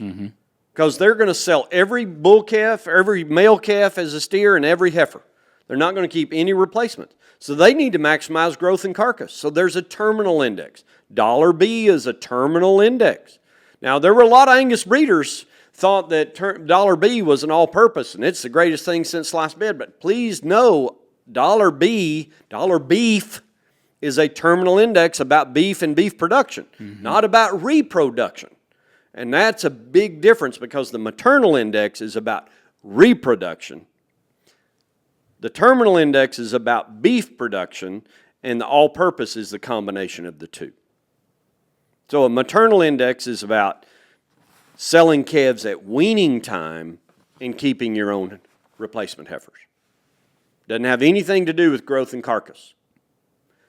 The terminal index, $B, or Gridmaster, or terminal index, Any of those are terminal index. They don't have anything to do with cow size, cow fertility, longevity, teat quality, udder quality. None of that stuff goes. It's all about growth and efficiency and carcass.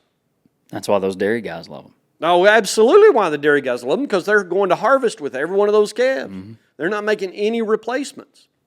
So you got to know what you're needing. And yeah, I will tell you, with our Angus herd, I chased $B. It was the only index we had the primary index we had for a while. I chased it, and I didn't like the results. And I did an evaluation of our sale, and there was $1 weaning at the time, $W. And I didn't even print it. But I did an evaluation on the correlation of price to every trait that we had, including those that I didn't print in the catalog. And come to find out, the highest correlation to price was $W. It was a maternal index. It was the first attempt at a maternal index. $M is a much new improved index at Angus now. So I started selecting for that. And I quit selecting for $B, and I got cows that stay and steers that pay. I like the cows a lot better. They're Goldilocks size. They've got some body to them. They flesh easier. They make better mamas, and I like that a whole lot better. But they also produce steers that pay, because it is about doing both. But if you're just in the terminal deal, get you the best terminal bull you can get. If you're selling calves at weaning time, focus on dollar maternal. If you do it all-purpose index like $C, combined value, or dollar profit is another one of those. In the dollar profit, the all-purpose index is dollar profit. The maternal index is dollar ranch, because it's about return to the ranch. When I sell them off the ranch, how much money am I making in relative to replacement females too? And then dollar feeder, that's the terminal index. When they go to the feeder calf market, that's what it is. Does that help? Yeah, that was good. I thought that was really good. Because I feel like there is a lot of confusion. There can be a lot of confusion in genetics. There can, yeah. I mean, it's heavy science. It really is. I mean, when Tripp, Vel, and Joseph were here this week, our cousins from Oklahoma, and they were like, how do you know all this stuff? We were going through biology and a lot of stuff. They're like, how do you know all this stuff? I said, I'm an animal scientist. It's what I do. But, yeah, it is there's a lot of science there. And so with colors and percentile ranks, we've tried to simplify that to make it a lot easier. Mm-hmm. Yeah, and your star system. And the stars. We've kind of already answered this, but I'd like a direct answer on it. Why can the best bull on paper sometimes still be the wrong bull? Okay. We find that with the more EPDs we get, the less that happens, because we're describing more traits.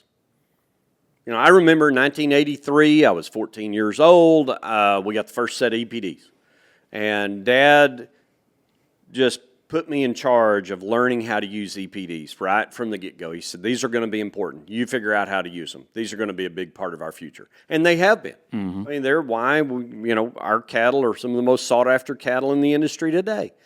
But, I mean, back then we had birth weight, weaning weight, yearling weight, and milk. Those are the only traits that we had.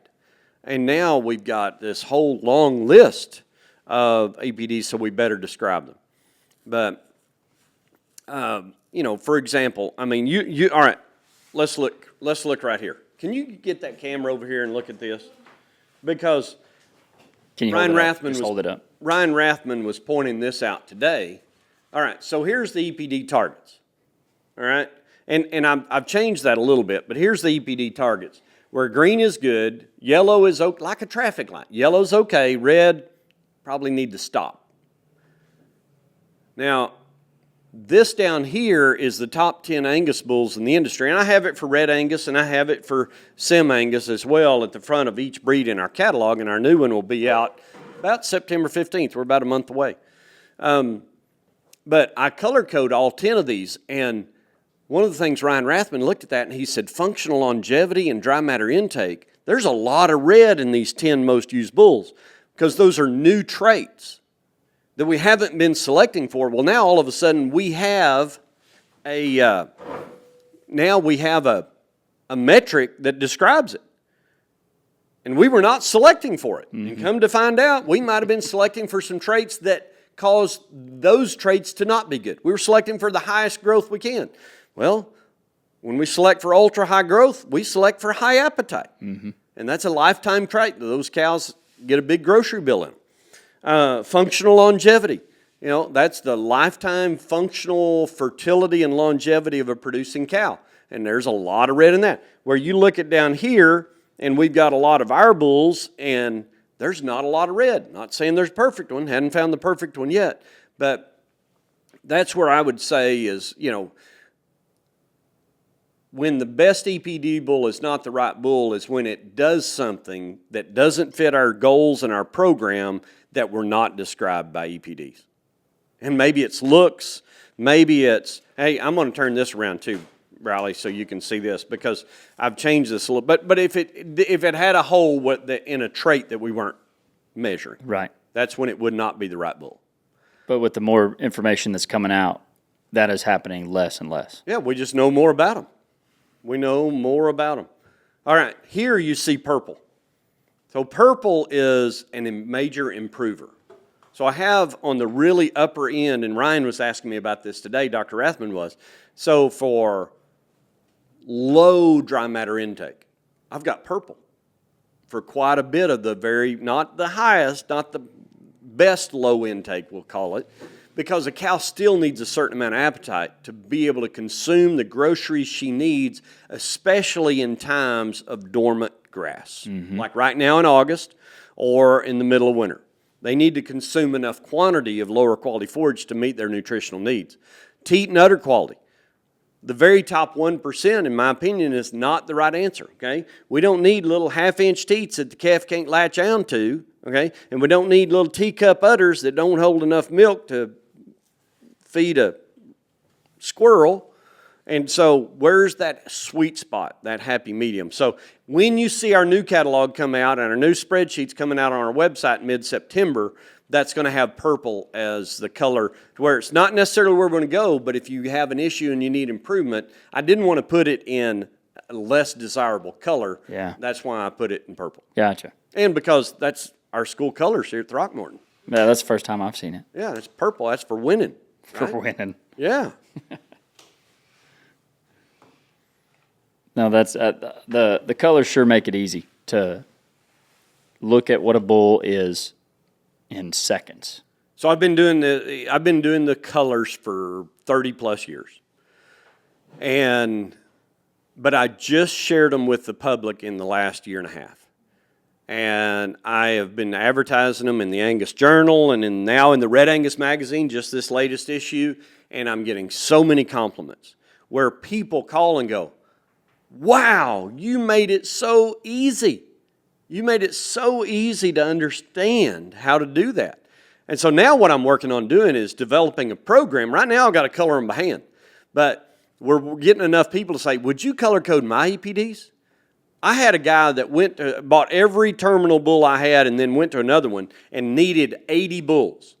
And he said, would you color code the catalog? I said, if they have a spreadsheet, I will. And I got the spreadsheet, I color coded it for him, went to the sale, handed the spreadsheet to him in color, and he used it to buy 80 bulls that day.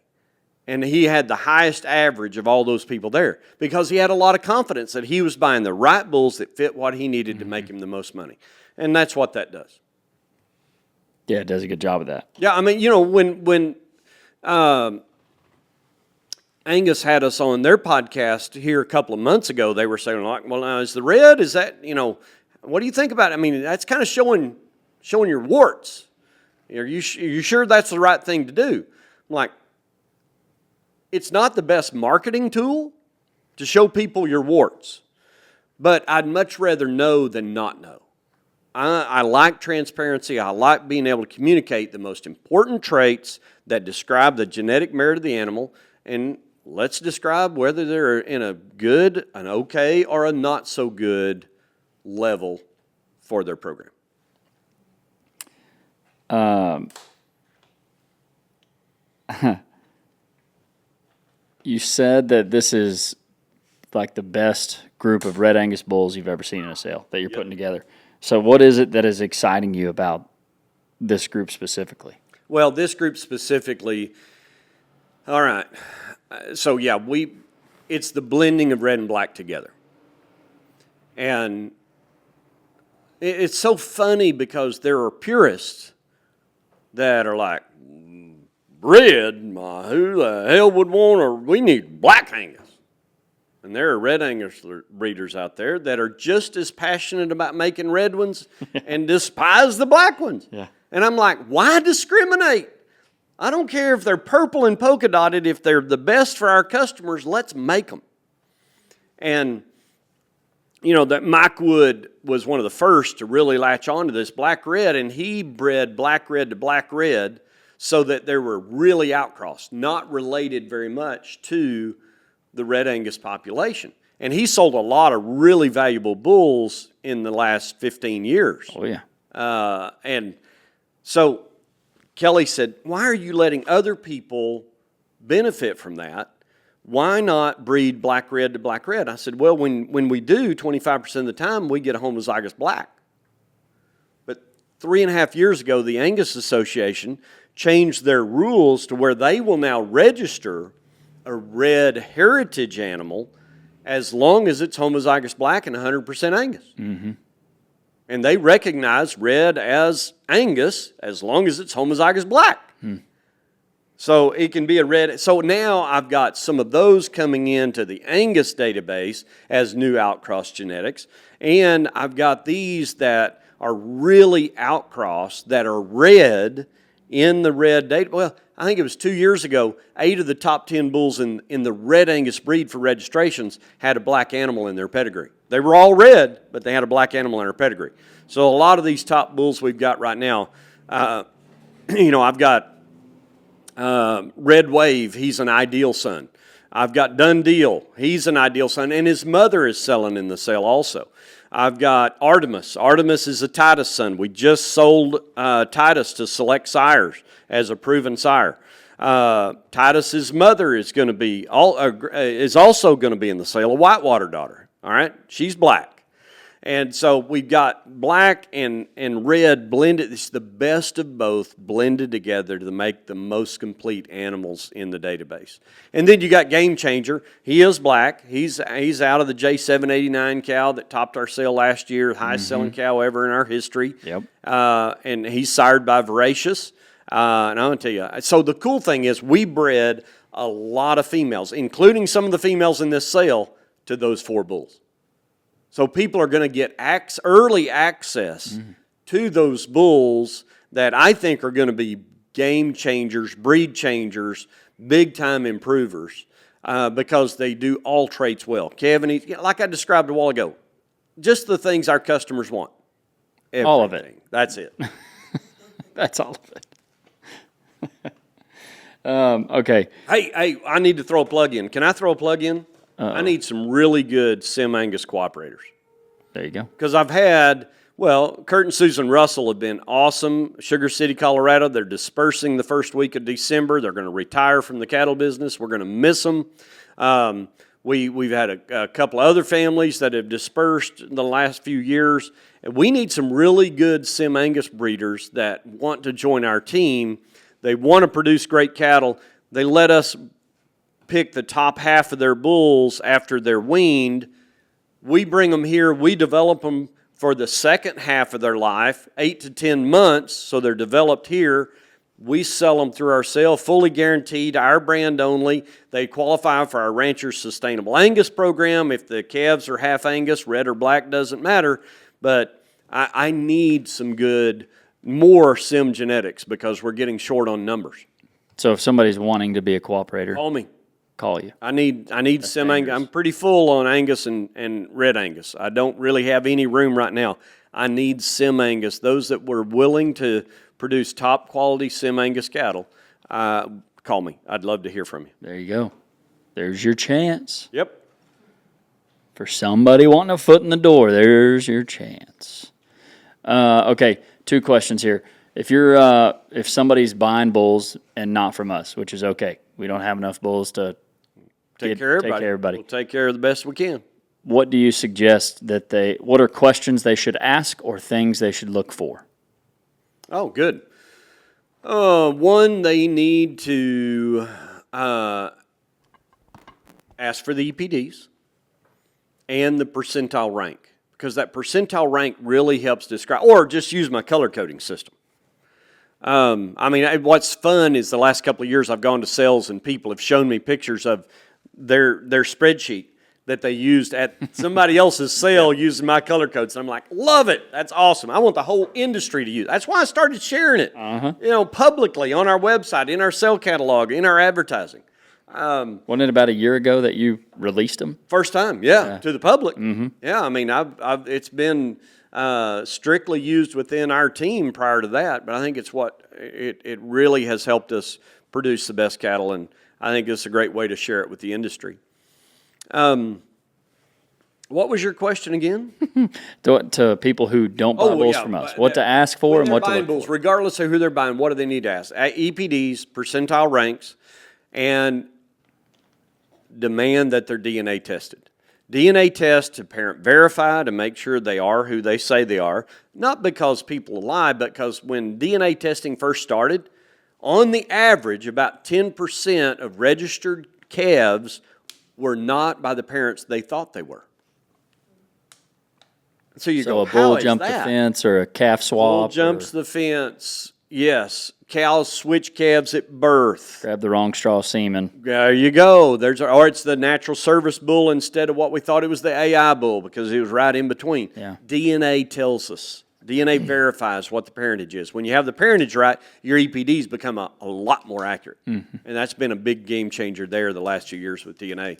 But I would definitely make sure they had DNA. Also, bull development.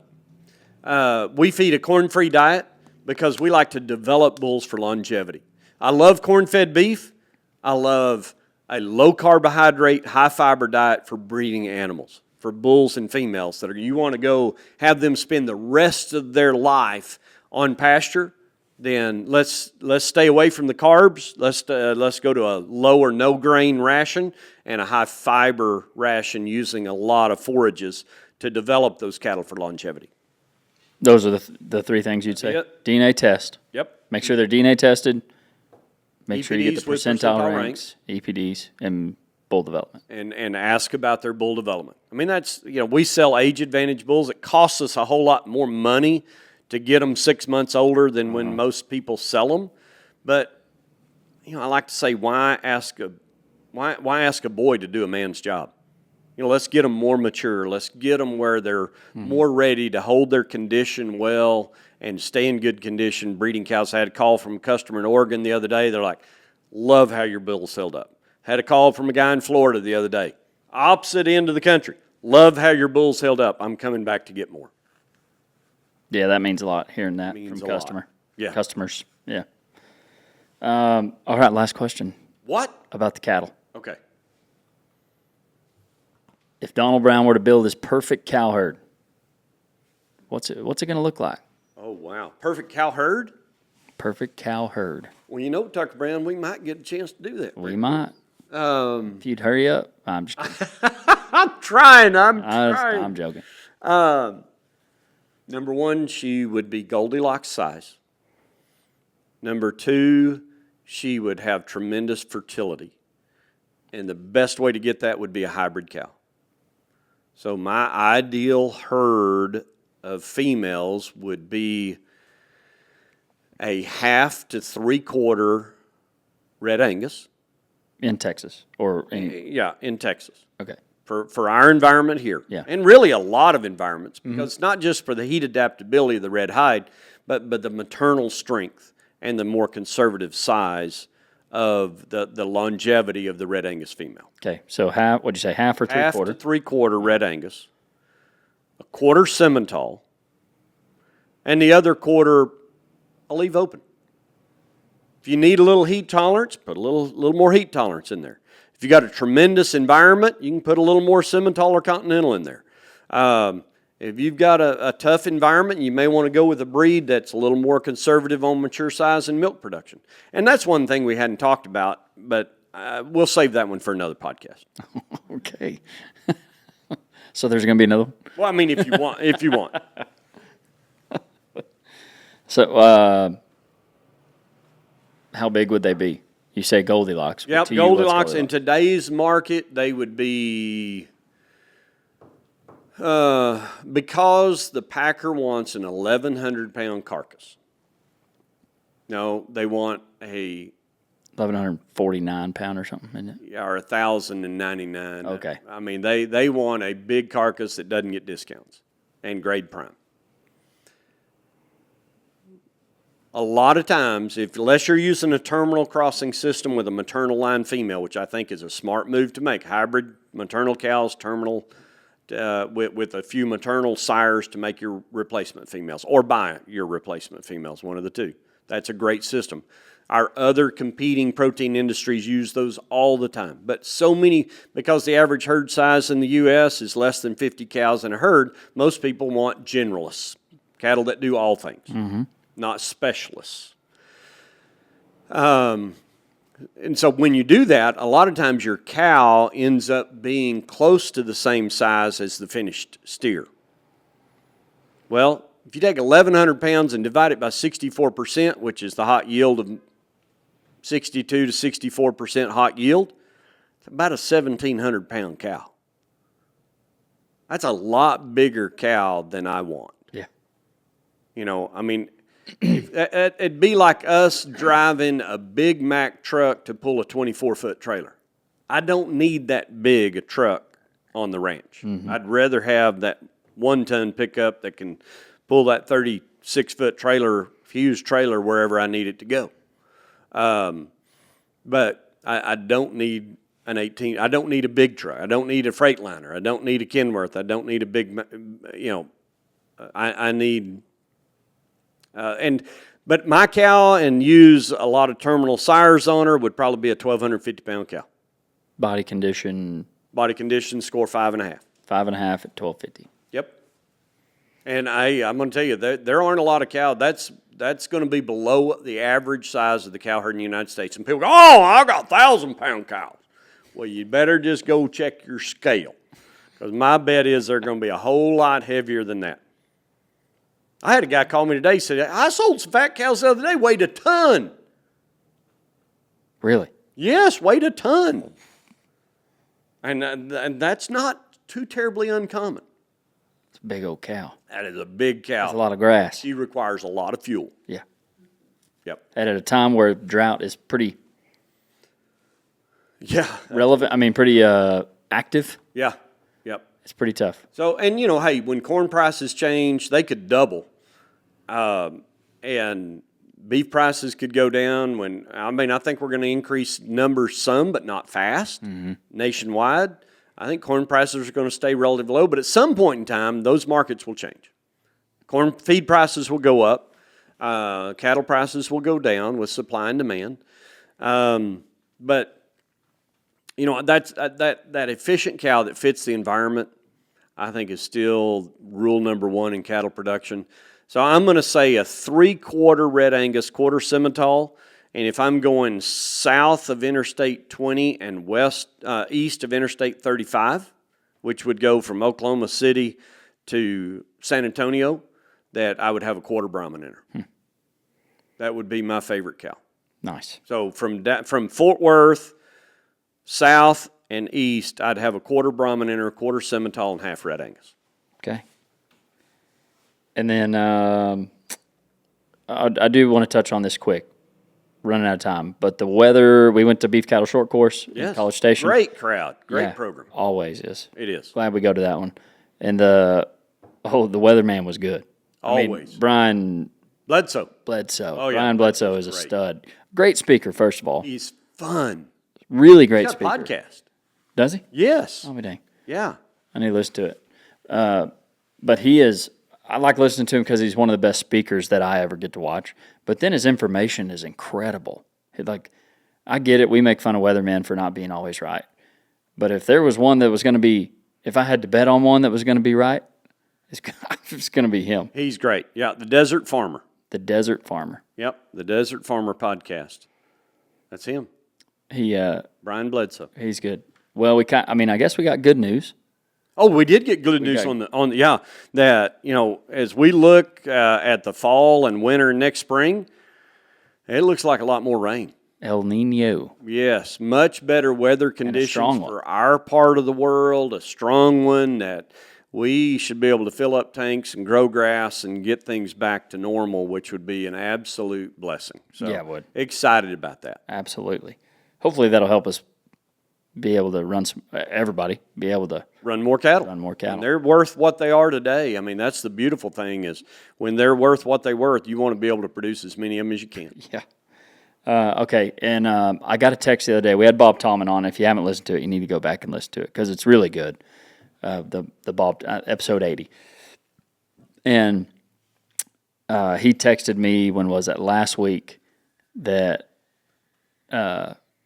he shared a bit of his testimony, and he shared that there was a dad and a son that called him and said, "Hey, we listened to your podcast and it moved us spiritually," and he's like, "Hey, my son and I both got saved together that next weekend at church." Oh. And so, it's cool whenever people do, like Bob, like everybody else has, like some have on this podcast, that it really does, that it's not this podcast making the difference, but when you do share the word, it makes a difference. Yeah. And when you share the testimony, it makes a difference.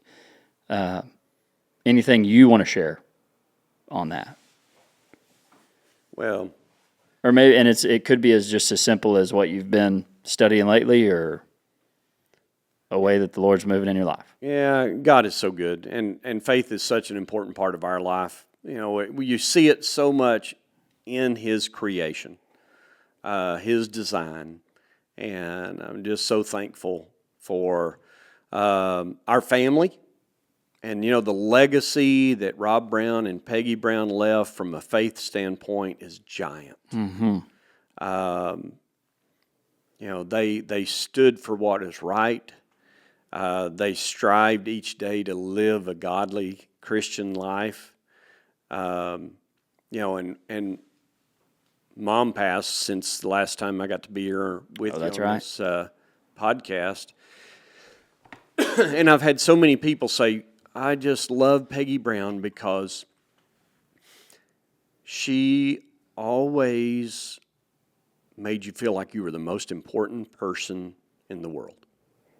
And that she would look intently into your eye and listen to every word you said and ask questions and learn genuinely about you and would give an encouraging word. And that was just who Peggy Brown was. And I've had so many people just, even this week, say, I hadn't talked to you since then. I hadn't seen you since then, but your mom was special. Mm-hmm. And, what's so good is, Tucker, both my parents, your grandparents, were awesome people that left us an awesome legacy to look forward and to live and to try to share with the next generation of our family. And so I still have, Mom and Dad are buried just outside of our home, about I guess it's probably half a mile, but I can see it from my back porch where I have a cup of coffee. So even though Mom and Dad aren't here, I still get to share a cup of coffee with them every morning. And I'm just so thankful for the things they shared with us, to treat people like we want to be treated, the golden rule, to forgive, to love one another, and most of all, to love the Lord with all our heart, soul, mind, and strength. Amen. Amen. It's good. I heard, you ever listen to Josh Howerton? Nope. You would love him. I need to show you some of his clips. If you're looking for a podcast to be inspired by, spiritually, he is fantastic. What's his name again? Josh Howerton, the Live Free podcast. Live Free, Josh Howerton. Okay. Yeah, he's not afraid to step on toes, and it's cool how he relates it to today's world. Things are going on, even politics, which a lot of pastors don't like to touch, but he does. Anyway, he said, as we are a family of storytellers, you said it, like able to pass down that story, that legacy. He said, whoever tells the best story wins. And he's like, the world will tell the story if you let it. And if you don't tell the story, the world will tell it. That's what he says. If you don't tell the story of the Lord, then the world will tell its story and it will win. Wow. That's strong. Yeah. And then seeing it in our family, a family of storytellers that loves to pass that down, and the tradition of holding hands at the tables and praying, and like that's all part of the story. Yeah. Yep. But you need to listen to him. What do we do when we say amen? Squeeze 3 times. That means let's go eat. No, it does not mean let's go eat. It means I love you, just like God loves all of his people. That's right. He loves us all. All right, anything else that we missed? I think we're going to have to do it next time, Tucker. Thank you. Deal. Briley, anything? No, sir. That was good. Keep up the great work, Tucker. You just keep getting better. Well, I was telling Briley, somebody told me you have to do 100 podcasts before you figure out what you're doing. Oh, getting closer. Getting closer. I told her it took me like 25 to kind of get my first step. Yeah. And now I feel like I'm getting step number 2, but it's still not 100. Still not 100. I hope folks will come and join us October 13th and 14th. So come see us, R.A. Brown Ranch, 52nd annual sale. That's it. Thanks for tuning into the Registered Rancher Podcast. Give us a 5-star review online. Really helps us out. We got some new caps. Briley got them put up online. Ah. Check them out. But until then, reach out on DMs. If you're a cooperator looking to get in, give us a call. But until next time, you all stay classy. Ranch on 'em. God bless you. We'll see you.